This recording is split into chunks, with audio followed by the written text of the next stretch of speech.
Aurélie Guillemin. Est-ce que vous pouvez vous présenter? Donc, je suis Aurélie Guillemin, je suis la kiné de l'équipe de France dans le sport basket. J'ai 23 ans et je suis originaire de Saint-Étienne. D'accord. Est-ce que vous pourriez nous parler un peu plus précisément de votre rôle auprès de cette équipe de basket? Donc, au sein de cette équipe, donc, je suis là en tant que kiné. Je fais également, c'est moi qui gère également tout ce qui est le côté hydratation. Je fais pas de coach, donc j'ai l'impression qu'il y a des temps de repos nécessaires. Et je gère un petit peu en fait tout ce qui est fatigue, bobo et voilà. Donc ça veut dire que vous connaissez bien chacun des joueurs, vous avez des liens privilégiés avec eux pour un peu les soutenir, et les réparer quand ils ont besoin de vous, c'est ça? C'est vrai que c'est pendant les soins qui se relâchent le plus et donc du coup forcément ils vont se confier un petit peu à moi, donc c'est vrai que je sais qui il y a un petit peu un rôle de confidente aussi également dans ce rôle-là. Et ça fait longtemps que vous êtes auprès de cette équipe? Donc moi j'ai intégré le staff France en février 2009, cette année. Et en fait, moi j'ai un rôle un petit peu particulier, c'est que je vague entre les trois équipes. J'ai remplacé une seule fois la kiné féminine et j'alterne entre les espoirs et la A, donc les garçons de l'équipe de France. D'accord. Qu'est-ce qui vous plaît le plus dans ce rôle auprès de ces joueurs? Ce qui est le plus intéressant, c'est que c'est un tout autre côté du métier de kiné, c'est que c'est de la kiné de l'urgence en fait. Donc il faut savoir improviser, trouver le moyen de les faire tenir. En fait, en général, le kiné, c'est plus dans le long terme, on prend le temps, on a le temps pour soigner les gens. Là, c'est totalement l'inverse.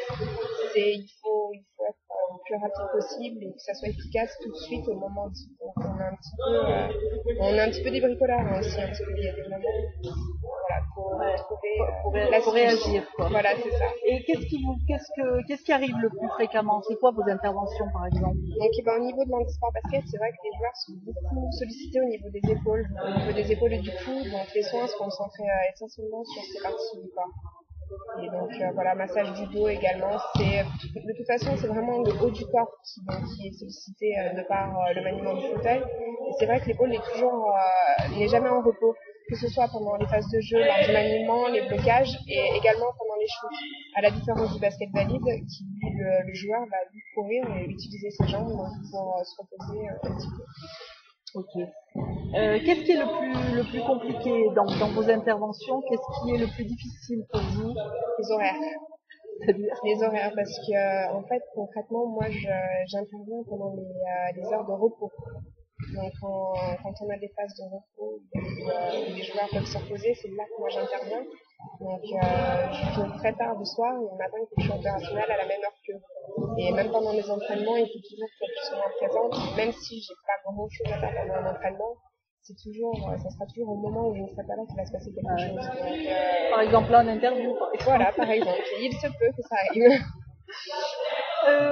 Comment vous avez intégré le staff donc de l'équipe de France? Comment ça s'est passé pour vous? C'est un cheminement particulier? C'est le hasard? Le hasard, ouais. En fait, je suivais l'équipe, donc des équipes handisport également au niveau de ma région. Donc, j'ai suivi l'équipe de Saint-Étienne qui est en National 2. Après, de National 2, je me suis retrouvée avec l'équipe de Franche-Mézieux qui est en 1A.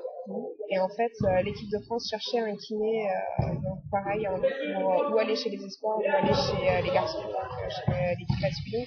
Et en fait, j'ai fait ma demande et ils m'ont pris de par le rôle que j'avais dans les deux équipes. Et ça vous occupe sur une année, par exemple, depuis le mois de février, ça vous a occupé un quart du temps, à peu près. Mais j'ai alterné également avec l'équipe des moins de 25 ans Rhône-Alpes. Donc tout et pour tout, entre l'équipe de Villefranche, l'équipe Rhône-Alpes moins de 25 et l'équipe de France, ça m'a fait un quart de l'année à peu près. Selon vous, qu'est-ce qui est le plus difficile cette fois pour les joueurs dans des stages comme celui-là? Celui-là, c'est la longueur. C'est que d'habitude, les stages sont plus courts, ils durent que 3-4 jours. Celui-là dure 8 jours. Donc c'est vraiment sur la longueur là qu'il faut jouer. C'est que d'habitude, quand le stage est court, au bout du 4e jour, tout le monde rentre chez soi, donc après ils ont du temps pour se reposer. Là, c'est un stage de reprise, donc ils arrivent déjà avec moins d'entraînement que d'habitude. Et la longueur de ce stage fait également que du coup les blessures arrivent plus vite. Ok. Vous allez être le kiné de l'équipe de France ou des championnats d'Europe? Non, ce n'est pas moi. Ça sera donc le deuxième kiné qui lui est également vague entre les espoirs et la. Donc c'est Serge Gosselin, donc le kiné qui a accompagné également les espoirs au championnat du monde à Paris. D'accord.